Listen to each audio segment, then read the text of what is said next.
Trump says America runs Hormuz, but every toll payment screams one truth. This choke point now bends to Iran's finger on the map. Trump promised to break Iran, yet as Tehran banks Hormuz toll cash, it's the US bluff that looks broken on the world's main oil artery. While Washington obsessed over Mojtaba's scars, Tehran quietly turned Hormuz into a toll booth, and made the US Navy the world's most expensive traffic escort.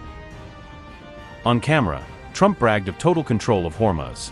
Off camera, Iran cashed its first toll and proved who really owns the Strait stop and go. Tensions are once again rippling through the Strait of Hormuz, as the battle for control over one of the world's most vital maritime choke points takes a dramatic new turn. A senior Iranian official has revealed that Tehran has now received its first revenue from the tolls it imposed on ships transiting the strait. Iran's Deputy Speaker of Parliament, Ahmadreza Hajibabei, says this initial payment has already been deposited into an account at the country's central bank, signaling that the new toll regime is not just policy on paper. Ahmadreza Hajibabei said, and I quote, "The first revenue received from the Strait of Hormuz tolls was deposited into the central bank account." Unquote. The announcement, first reported by Iran's Tasnim news agency, was quickly echoed across state-linked and domestic media outlets, amplifying the message that Iran is now monetizing its control over Hormuz. However, Iranian officials have offered no further clarity on how much money has been collected so far, or exactly how the tolls are being calculated and enforced on passing vessels. The Strait of Hormuz has been at the heart of the crisis since war erupted on February 28, transforming from a tense waterway into a central flashpoint in the US-Iran confrontation. Since then, Iran has sharply restricted maritime traffic, allowing only a limited number of carefully screened vessels to pass through the narrow channel.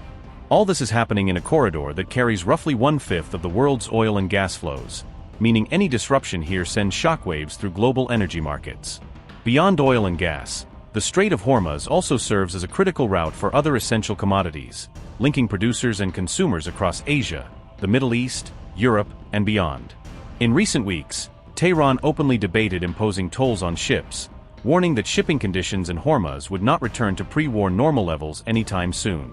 On March 30th, a key parliamentary security commission signed off on the toll plan, even as it remained unclear when, or if, the full parliament would hold a formal vote to codify the measures.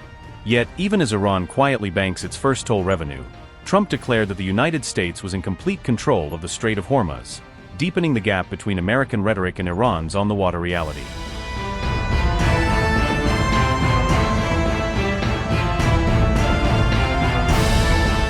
Despite the extension of the US-Iran truce, the maritime standoff between the two sides has intensified further, with American forces now seizing Iranian-linked tankers well beyond the Strait of Hormuz. On April 23, the US military seized a large crude carrier, MT Majestic, carrying Iranian crude in the Indian Ocean, marking one of the most significant intercepts of the Shadow Fleet campaign. US Attorney Jeanine Pirro stated that the seized ship, MT Majestic, carried approximately 1.9 million barrels of Iranian oil, reflecting the scale of Iran's maritime export network. Pirro also noted that the similarly seized tanker MT Tehran, taken earlier in the week, also carried roughly 1.9 million barrels of Iranian crude, underscoring a pattern of high-volume captures.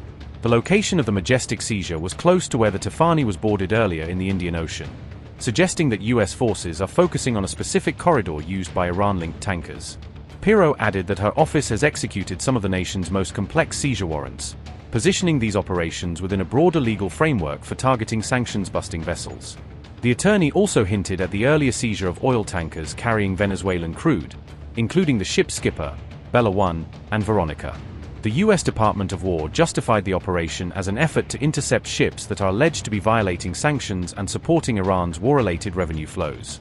These seizures form part of a wider American crackdown on Iran's so-called Shadow Fleet, a network of tankers that operate under false flags or limited identification to evade scrutiny.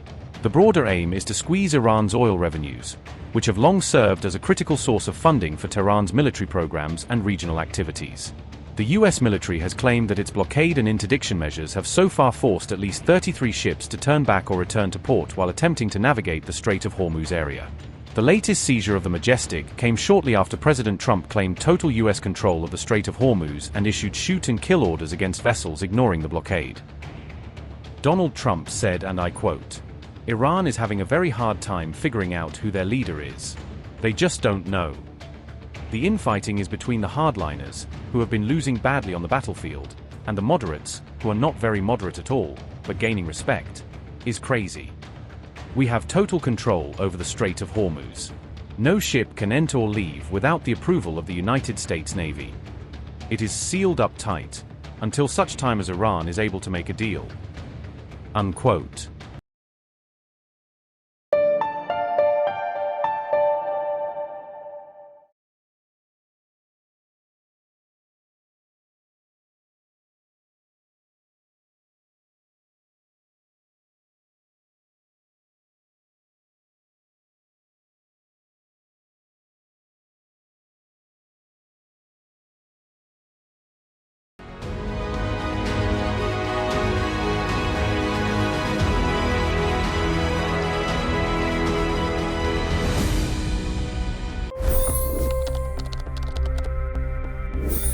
$25 crore गरीब गरीबी को परास्त करके बाहर निकले। For the good of our nation, let's work together and let's truly make America great again. The fastest news breaks. Requested PM saying that we will have to speak to Putin and to Zelensky. The biggest news makers. The relationship with India is probably the most important bilateral relationship the U.S. will have for the rest of this century. The capital delivered quite an election result today. Expert analysis. The million-dollar question today is how to stop this dance of death. Ground reports. I'm standing at the crossroad of the Kumbh Mela. Behind me are more than 100 entry guards.